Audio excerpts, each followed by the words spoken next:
Hi everyone, Grant K here for the Smoke Learning channel. In this video, I'm going to show you how to use pre-made animated wipes to transition between two shots. This is quite typical when working on a show with a consistent look, and all the graphical elements have been supplied from another system. If you would like to follow along, please click the link in the YouTube description to download the media. If you're watching the podcast version of this video, then type the link displayed in your internet browser. I have edited the two supplied video clips into a sequence, and I have trimmed them down so that I have adequate head and tail frames. Now the goal is to build a unique transition between these shots using the pre-made elements. So switch to the Media Hub and navigate to the folder with the downloaded media. The traveling matte clip is a rendered black and white transition that will be used to wipe between the two images. The Extra Elements clip contains the additional graphics to complete the transition, and it also contains an embedded alpha channel. Go to the clip options in the General menu and change the pull-down to Create Matte Container. This means any elements with embedded alphas will be automatically contained into a single clip that can be used in the sequence. Comp is enabled, that means the graphics will key as soon as you put it on a video track. For any media without an embedded alpha channel, these options will just be ignored. So command-click both the elements and drag them into the library. Switch back to the timeline area and we'll prepare the sequence for the transition. Now, since the transition is another clip and not a smoke timeline effects, you need to manually prepare the sequence to accommodate the custom transition. Firstly, when you select the traveling matte clip, the displayed duration is 1 second. So you need to create a segment overlap in the sequence in order to create the transition. Navigate to the cut point with the up and down arrow keyboard shortcuts. This is where the transition will start. Click the timecode indicator and type 1 second into the calculator. Click Add and press Enter. This is where the transition will end. Click the Track Plus button to add a new video track. Click and drag the second segment to the second video track. If snapping is not on, hold Shift and snap the segment to the same cut point. Change the cursor mode to Trim or press R. Now both segments are part of sync groups with audio. If link is enabled, you could press Option and click the tail of the clip. This will temporarily select only the video. Now drag out the tail of the segment and snap it to the positioner.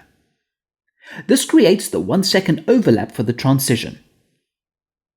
Now since the transition goes from black to white, you apply it to the incoming segment on the second track because black is transparent and white is opaque. So this segment in the sequence will have the matte applied to it. A good tip is when you apply any effect, it is applied to the whole segment. However, if you are only affecting the first second of the segment, it makes sense to split the segment to avoid unnecessary processing. Ensure the focus point is aligned to the top segment and press Ctrl V to split the segment. Go back to the first frame of the segment and select it. Even though the audio might be selected as part of the sync group, you can ignore it or lock the track. Now with the segment selected, you should see the Add Matte button in the effects bar. Click it and you will go to the current folder's thumbnail view.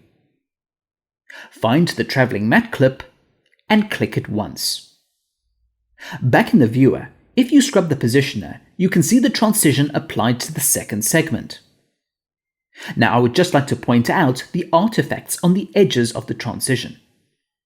This can happen when the alpha settings in the media are mismatched to the settings in the segment. To easily fix this, just toggle the settings between pre-multiplied and unpre-multiplied alpha. And finally, to add the extra elements to the transition, just create another video track. Select the Extra Elements clip and drag it into the sequence. Snap it to the first frame of the transition and release the segment. When you scrub the positioner, you can see how the custom transition has been incorporated into the sequence. Now this is method 1, and if you're comfortable using layers, then this is for you. But you can also build custom transitions using the Connect Effects nodes. I'll switch over to my second sequence to show you how. In the interests of time, I've already rebuilt the sequence up to a point before we start building the transition. The only slight difference is that I have spliced the outgoing segment as well in order to have both segments isolated for the transition. Hold Command and click to select both segments. Call up the Effects ribbon with Ctrl-Tab. With the selection set to create a flow graph, click Create Connect Effects. So the incoming and outgoing clips are brought into Connect Effects, and they are connected into a comp node. To add the custom transition between them, go to the Media panel and drag in the traveling matte clip. Next, take the output of the clip and connect it into the first blue input of the comp node. When you scrub the time bar, you can see the transition taking place. As before, if the alpha settings in the comp node don't match the matte transition, double-click on the comp node. Change the first input to be unpremultiplied. And finally, we need to add the extra elements.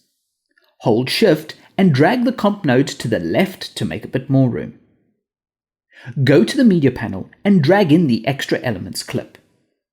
Double-click on the clip for its basic menu. Now click Explode Effects. This bursts open the matte container into a few clips and a comp node. You don't need the black color frame node, so delete it. Take the output from the first comp node and connect it into the second red input of the new comp node. Finally, connect the output of this comp node into the CFX output node. If you scrub the time bar, you can see you have created the exact same transition using nodes instead of layers. You can exit Connect Effects and render out the transition. So this flexibility and smoke allows you to work in any style that suits your post-production background. Whether it's layers or nodes, you can get the same result quickly. Comments, feedback, and suggestions are always welcome and appreciated. Thank you for watching, and please subscribe to the Smoke Learning channel for future videos.